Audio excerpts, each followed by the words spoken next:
Olá a todos, para quem não me conhece, eu sou Andréa Pelliccioni Sobreiro, sou natural do sul de Minas, da cidade chamada Borda da Mata. Atualmente resido em Belo Horizonte, mas a minha formação musical teve início no Conservatório Estadual de Música de Pouso Alegre, Conservatório Juscelino Kubitschek de Oliveira. Lá eu me formei em canto, num curso técnico. Posteriormente fiz outros cursos de instrumentos, mas não cheguei a me formar. Me mudei para Belo Horizonte em 2007 para fazer o curso de graduação em música, o curso de bacharelado em canto da Escola de Música da UENG. Na UENG, eu também cursei a licenciatura em canto e fiz um curso de especialização em educação musical escolar. Atualmente, sou professora de canto da Escola de Música da UENG. Além disso, sou mestre em música pela Universidade Federal de Minas Gerais, no qual desenvolvi uma pesquisa sobre educação musical e surdez, na linha de pesquisa Educação Musical. Atualmente, sou aluna do doutorado, também da Escola de Música da UFMG, sob orientação da professora doutora Luciana Monteiro de Castro. Nessa pesquisa do doutorado, dou sequência ao mesmo tema abordado no mestrado, tema surdez e música. No entanto, na linha de pesquisa performance musical. Antes de entrar no meu tema de pesquisa, eu gostaria de fazer umas perguntas e gostaria que vocês deixassem nos comentários desse vídeo as suas respostas. A primeira pergunta está relacionada à questão da acessibilidade, né? Sua performance musical é acessível? E vocês já pensaram nisso? A segunda pergunta: vocês já pensaram em quantos surdos vocês conhecem? A terceira pergunta: quantos deles tiveram a oportunidade de prestigiar a performance musical de vocês? E agora eu entro no tema dessa palestra, que é o tema da minha pesquisa de doutorado.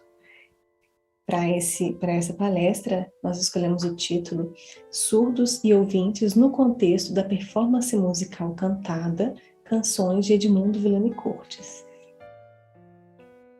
Então agora nós chegamos no tema dessa pesquisa, porque eu perguntei sobre a questão da acessibilidade, sobre os surdos, sobre a performance de vocês, se ela é acessível ou não, né, se vocês já pensaram na questão do surdo na sua performance. Então agora vamos falar sobre isso, né, surdos e ouvintes no contexto da performance musical cantada, Canções de Edmundo Villani-Cortes.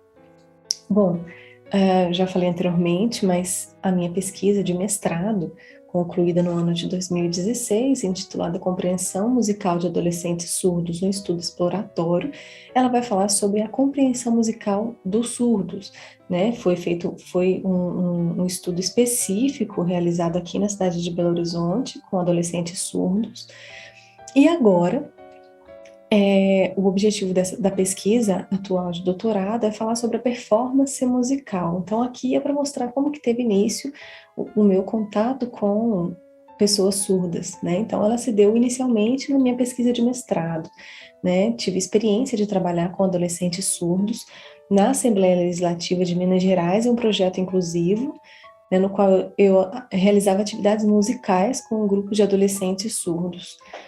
E nesse trabalho eu percebi que os surdos, eles têm interesse pela música, né? Não todos, assim como os ouvintes, nem todos os ouvintes gostam de música.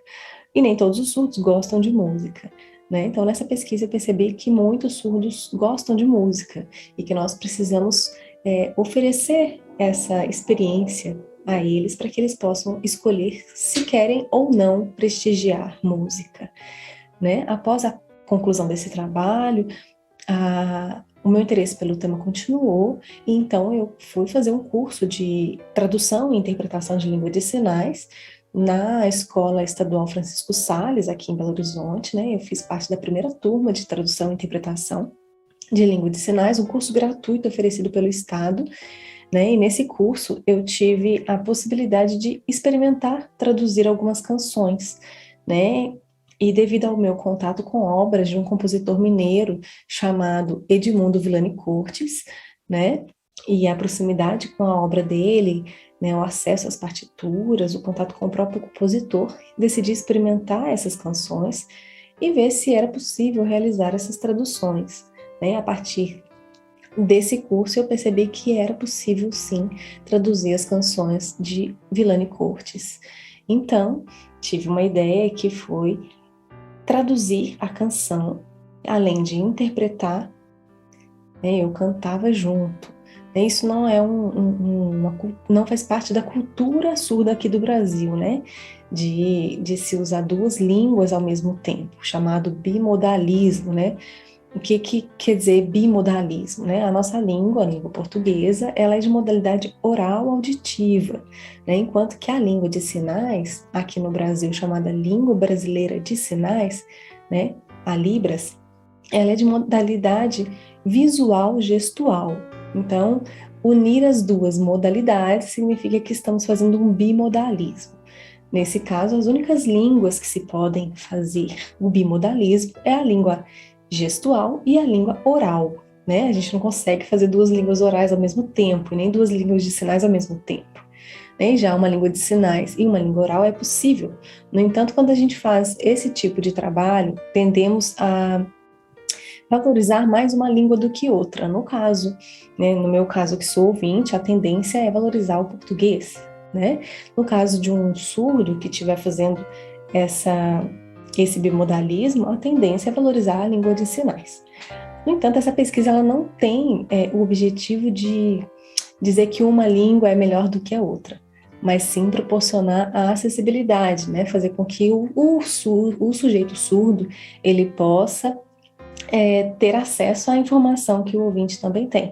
É claro que ele vai ser limitado a algumas questões, por exemplo, né, nem todos os surdos são iguais, né, alguns têm perda maior do que a outra, né, outros não escutam nada, né, alguns já ouviram e hoje não ouvem mais, então isso tudo vai influenciar na questão da compreensão do que está sendo dito.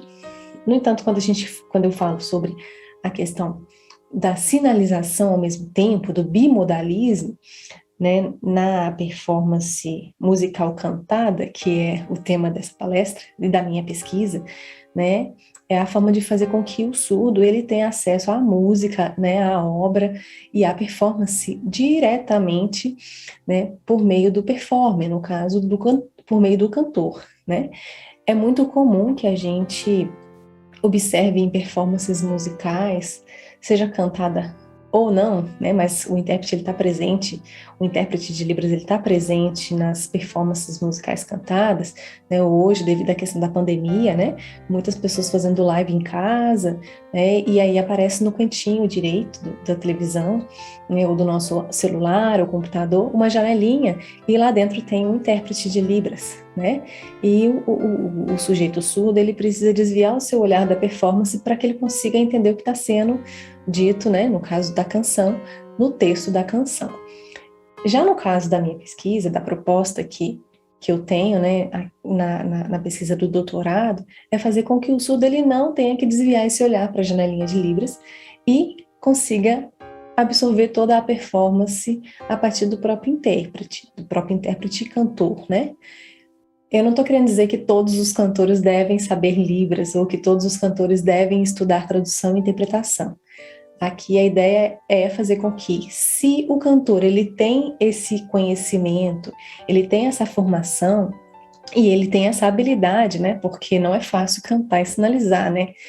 Não é fácil fazer duas coisas ao mesmo tempo, né? Eu costumo dizer que é a mesma coisa de tocar piano. A gente toca na mão direita a clave de sol e na mão esquerda a gente toca a clave de fá, né? São leituras diferentes, né? Então, proporcionar e fazer com que quem tem essa habilidade consiga proporcionar isso ao seu público, né? Quando eu perguntei sobre a questão da acessibilidade, né, no início, vocês vão responder isso depois nos comentários, eu gostaria que vocês pensassem sobre isso, porque a grande maioria das performances na área de música erudita, né, não tem acessibilidade, e a gente precisa pensar isso mesmo que a gente não conheça nenhum surdo, porque se a gente proporcionar esse espaço acessível, um surdo vai ficar sabendo, vai divulgar para o outro e a sua performance ela vai se tornar um lugar, né, para receber esse público e quem sabe esse público demonstre interesse pela performance musical. Bom, quando eu falo sobre canções de Edmundo Villain-Cortes, né, o interesse pelas obras desse compositor, ele surgiu, na verdade, antes de iniciar a graduação, né? Meu primeiro contato com a obra de Villain-Cortes foi em 2005, e eu tive acesso à universidade em 2007, 2 anos depois. Né? Conheci a obra do compositor, especialmente a canção Papagaio Azul, que vou disponibilizar para vocês no recital, e essa foi a primeira canção que eu fiz tradução para a língua de sinais, né? E além disso, desse primeiro contato, né, com a canção antes da graduação, quando eu entrei na graduação, eu continuei apresentando obras do compositor Villain-Cortes, e o meu trabalho de conclusão de curso foi uma revisão e edição crítica da canção Renascença. É uma canção de 1979, né?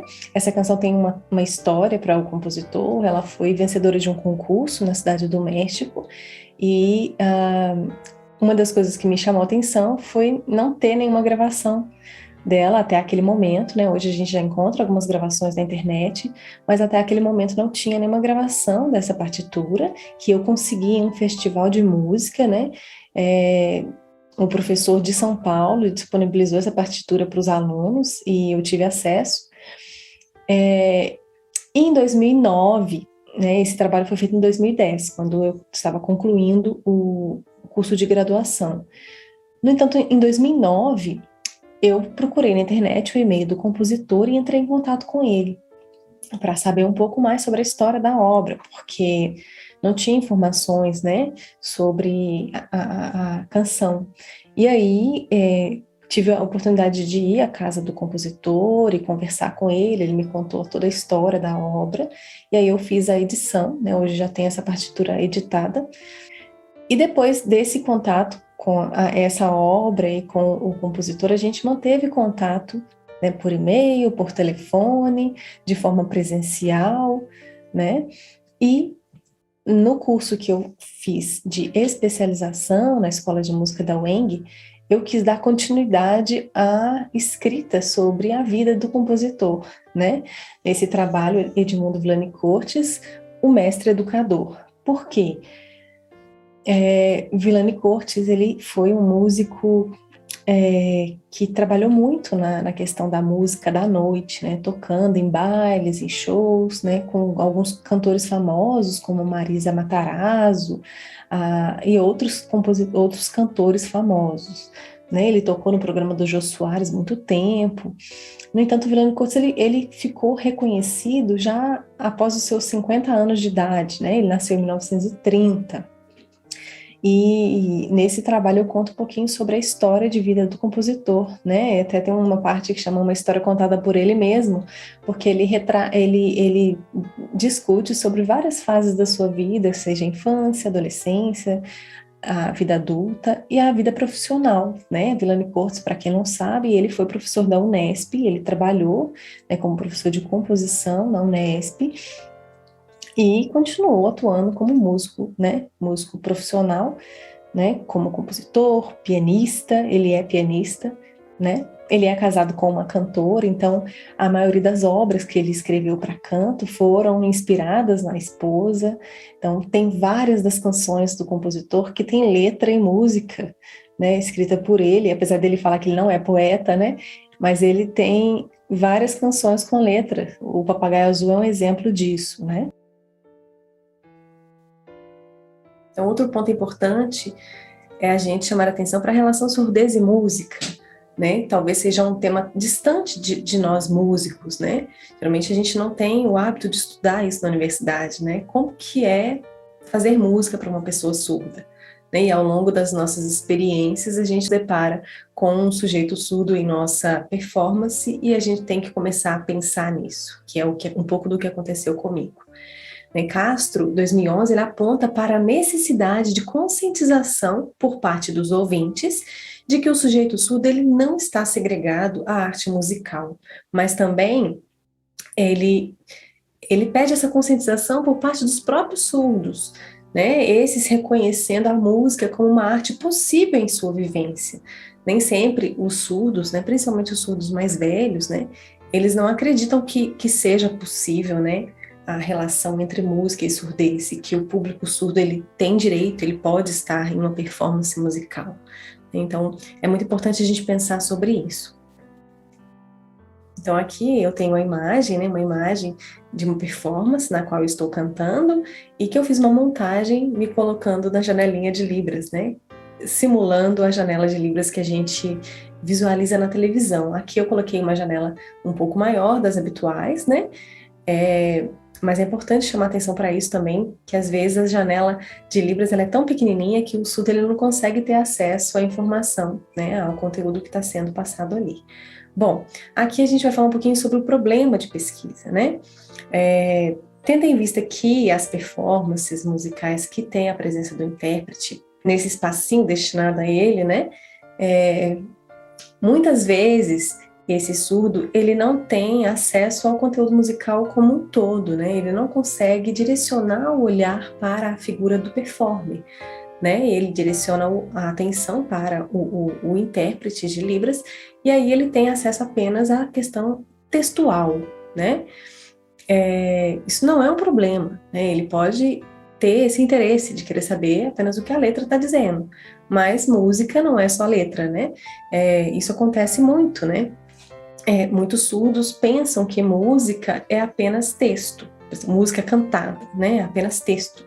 Eu dei o exemplo de música cantada, mas muitos surdos pensam que música é tudo a mesma coisa, né? Então aqui eu aponto, né, a performance, o mediador e os surdos. O mediador seria o intérprete de Libras. Eu não estou dizendo que o intérprete de Libras não é importante, né? Na performance, né, pode e deve ter um intérprete de Libras. A performance deve ser pensada de forma inclusiva, né, que seja acessível. Mas aqui eu considero que o intérprete ele seja um mediador, né? E muitas vezes o sujeito surdo às vezes ele não vai direcionar esse olhar para a performance, e sim para o intérprete. Então, aqui nós temos um paralelo a esse contexto, né, no qual a ópera, sendo em italiano, por exemplo, se eu não falo italiano, eu vou recorrer à legenda. E essa legenda, às vezes, ela é passada no telão, né? Em alguns lugares tem esse telão que fica nas laterais, em outros tem o espaço da legenda, que fica acima ou abaixo do palco, né? Aqui eu fiz esses dois destaques porque é o que a gente mais vê, né? E esse telão, ele funciona também como mediador, né? Se eu não sei o texto, eu não sei o que está falando, eu vou recorrer a esse telão. E às vezes, quando eu faço esse desvio de olhar, né? Quando eu desvio o meu olhar para tentar entender o texto, eu perco o que está acontecendo no palco. E muitas vezes isso acontece com o surdo. Nem todos os surdos conseguem direcionar o olhar para o intérprete e ao mesmo tempo para o palco, né? E mesmo que consiga, né, ele vai perder coisas nesse desvio de olhares, né? Então aqui é uma relação, como se nós nos colocássemos no lugar do surdo, né? O não falante daquela língua, né, que quer ter acesso à informação, ele vai direcionar o olhar. Mas aí a gente entra na questão do surdo que não ouve, né? Alguns surdos têm resíduos auditivos, outros não têm, né? Aquele que não tem, ele pode recorrer à questão musical a partir da vibração, né? A vibração que é a base do som, né? A base da música, né? A gente que é da música, a gente fica tão preocupado, nossa, como que o surdo ele vai ter essa informação, ele vai ter acesso à música, sendo que ele não ouve. Mas será que a gente precisa realmente ouvir com os ouvidos para que a gente tenha acesso à música? Será que a gente não consegue sentir, né, a partir do tato, né, da nossa pele, né? A gente não consegue absorver coisas de música, né? Então, é importante a gente refletir um pouquinho sobre isso, porque isso nos leva a pensar um pouco sobre as adaptações que a gente deve fazer no nosso ambiente de performance musical, como, por exemplo, se a gente tiver um palco que seja de madeira, né? e que o surdo ele esteja em contato com esse palco, com esse chão, ele vai ter acesso a essa vibração, né? É claro que ele às vezes não vai conseguir diferenciar um som do outro, né? Uma altura da outra, mas ele vai ter a sensação de estar ali participando, né? Como os ouvintes, né? Que têm o direito a se arrepiar quando ouve determinada música, o surdo ele vai ter essa oportunidade de experimentar, né? Então é muito importante que a gente pense na nossa performance dessa forma, que a gente ofereça isso ao público surdo, que ele possa escolher se ele quer ou não estar ali, né? Aqui nós vamos para a pesquisa, né, que eu tenho realizado agora no doutorado, que é fazer com que esse mediador ele esteja presente, né, mas que o performer ele consiga se comunicar com o surdo a partir da sua performance. E aí a gente cria um termo, o cantor sinalizante, ou seja, o cantor que canta e sinaliza simultaneamente. Bom, aqui é importante, né, abrir um parênteses, que o cantor que vai fazer isso, ele precisa de ter essa habilidade, ele tem que ter conhecimento da língua de sinais, ele tem que ter formação, uma formação mesmo que técnica, né, em tradução e interpretação, que é a minha formação, né, além da música, e que ele tenha a habilidade de fazer essas duas coisas, né? E no início da palestra eu falei sobre a questão do bimodalismo, né? Que é a gente fazer as duas coisas ao mesmo tempo, sinalizar e falar ao mesmo tempo, né? Mas aqui abro mais um parênteses para dizer que essa performance é uma performance que é treinada, né? A gente treina, a gente treina antes, a gente faz as traduções, eu faço as traduções das músicas antes, eu treino a música cantada separada, e eu treino a sinalização separada, e depois eu junto. Bom, então aqui eu tiro a figura do mediador, que seria o intérprete. Né? O intérprete ele vai estar presente na performance para fazer outras coisas, né? Mas se em algum momento da minha performance eu conseguir cantar e sinalizar, o surdo ele vai ter acesso à informação, né, diretamente por mim, né, pelo performer. Então ele vai ter o maior contato com o performer e com a obra, né? E assim ele vai ter menos perda do que quando tem um mediador. Aqui tem algumas imagens referente à performance que eu realizei em 2019, que foi a primeira performance que eu fiz, né, na qual eu cantei boa parte das músicas, foram 4 peças em que eu cantei e sinalizei simultaneamente. É importante lembrar que nessa performance tinham 20 surdos, né, eram quase 50% da plateia era formada por surdo. Então, se a gente proporciona isso, né, a gente vai conseguir colher esse fruto, né, a partir da nossa performance. Então, é muito importante ter essa iniciativa, né? Bom, agora vamos falar um pouquinho de tradução, né? A tradução ela é um processo muito delicado e desafiador, né? Porque envolve diversas competências tradutórias, né? Rodrigues afirma que é um saber agir especializado e complexo, que integra de forma efetiva conhecimentos, capacidades, habilidades, atitudes e valores. Bom, então aqui eu volto na questão da formação, né? Então é importante que além da formação que a gente tenha, que quem quiser trabalhar nessa área, né, trabalhar atuando assim, que tenha a formação, né, e que tenha contato com a comunidade surda para que, né, consiga desenvolver a língua de forma mais natural possível, né. É claro que o estudo é muito importante e é esse estudo que eu tenho, né, mas a importância maior é o contato com o surdo para que a língua ela fique natural, né. Não é a nossa primeira língua é o português, né? Mas ela pode se tornar natural também, assim como a língua portuguesa. E é importante dizer que a primeira língua do surdo é a língua de sinais, né? Então, é legal que a gente leve a informação até ele, né? Através da primeira língua, para que ele tenha menos esforço durante o processo de absorção, né? Do conteúdo que está sendo ofertado. Bom, então aqui eu chamo a atenção para alguns elementos importantes a serem traduzidos durante o processo tradutório, né? Tradutório do texto, tradutório da música, né? Então esses elementos são o ritmo e o movimento, né? E eles precisam estar atrelados à tradução do texto. A gente não pode pegar simplesmente o texto, né, e traduzir. A gente tem que pensar na música, né? Então, esses elementos, né, eles podem ser representados, por exemplo, o ritmo pela duração, né? A duração a duração que a gente tem na partitura, né, da música, da melodia. É claro que a gente não pensa na tradução em Libras, a gente não pensa em palavra sinal, né? A gente pensa no contexto, né? No contexto daquele texto, né? O que ele nos remete? E aí, a partir daí, a gente faz a tradução. Mas é importante que a gente pense no ritmo, né? E no movimento desse sinal durante a execução da música, para não ficar uma coisa quadrada, né? Para ser música, né? Por exemplo, durante a sinalização, né? O movimento o movimento do corpo, ele pode acontecer de acordo com o andamento da música. Por exemplo, se eu estou cantando uma música lenta, eu vou sinalizar lentamente. Se eu estou cantando em algum trecho da música mais rápido, eu vou sinalizar mais rápido. Então, é importante que a gente leve esse ritmo e esse movimento para o nosso corpo, né? E não somente, né, cantar parado, sinalizando, não é isso.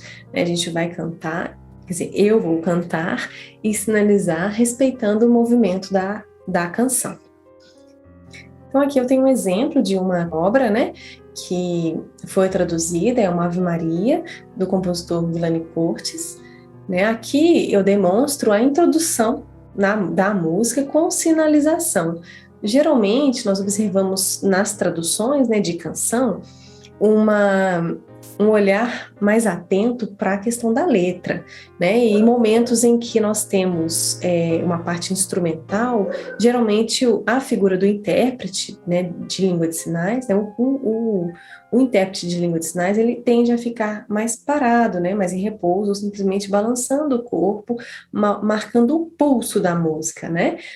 E aqui nessa pesquisa a gente faz com que a gente tenta mostrar, né, todo o processo criativo do compositor, né? E para isso a gente, né, em contato com o compositor, a gente adquire informação sobre essa música e tenta levar o contexto do criador, né, aquele contexto de criação da obra, para a tradução também. Já que essa é uma música religiosa, né, o compositor, ele escreveu pensando em alguma coisa, né? Ele escreveu pensando no contexto que ele vive, né? Ou em algum momento da vida, né, que fez com que ele pensasse nesse repertório, né? Então aqui, né, o compositor, ele é religioso também, né? Então ele tem algumas peças religiosas que remetem à vivência dele, né, diante da religião. Então aqui eu demonstro o processo de surgimento de Maria, né? Então tem toda uma construção da sinalização até entrar a letra, que nós vamos observar agora nesse próximo slide, né, em que aparece a primeira frase da música, né? E aí eu entro cantando e continuo sinalizando. Bom, como eu disse anteriormente, essa tradução ela é feita separada, né? Então aqui tem todo o processo de aprendizado da música e depois o aprendizado da sinalização e depois a junção desses dois até a gente chegar nesse resultado final, né? Aqui é o processo de ensaio e a performance que vocês vão observar no recital. Então aqui nós temos uma citação de Umberto Eco, no qual ele nos recorda que não é possível ser fiel, completamente fiel, durante o processo de tradução. Isso porque quando traduzimos, não dizemos nunca a mesma coisa, mas quase a mesma coisa.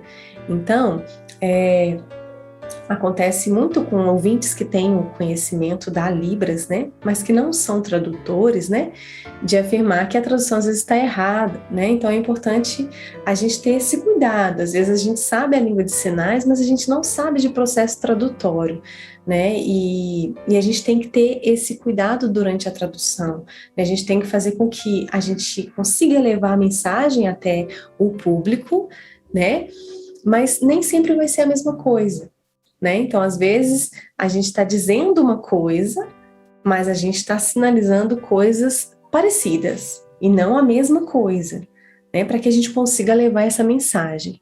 Bom, e nessa pesquisa nós estamos, né, fazendo com que a gente consiga levar para essa tradução o contexto do criador, que é o contexto de criação de Villain Coates, né? Por que que ele escreveu essa música? Ele pensou em alguém? Ele teve alguma inspiração, né? Qual foi o contexto que ele escreveu? Onde ele estava? Né? Qual que era a idade que ele tinha? Isso remeteu a alguém, a algum amigo, a algum parente querido? Então, a gente tem tentado trazer isso para as nossas traduções, para que a gente consiga também aproximar o público do sujeito criador, né, do compositor. Bom, aqui a gente tem ainda o processo de tradução da Ave Maria. Aqui eu apresento o texto original, que está em latim, né? Logo abaixo o texto em português, que é a tradução da minha primeira língua, né? Que é o português, e abaixo para a língua de sinais, que é a língua do surdo, né? Bom, para a gente concluir então, né, tendo em vista que o sujeito surdo ele compreende o mundo a partir das experiências visuais, acreditamos que se a interpretação de uma música cantada for realizada pelo cantor sinalizante, no caso o cantor que canta e sinaliza simultaneamente, haverá uma maior aproximação entre o cantor, a obra e o público. Bom, espero que vocês tenham gostado. Qualquer dúvida podem me enviar mensagem por e-mail ou deixem nos comentários que eu respondo. Muito obrigada e um abraço a todos.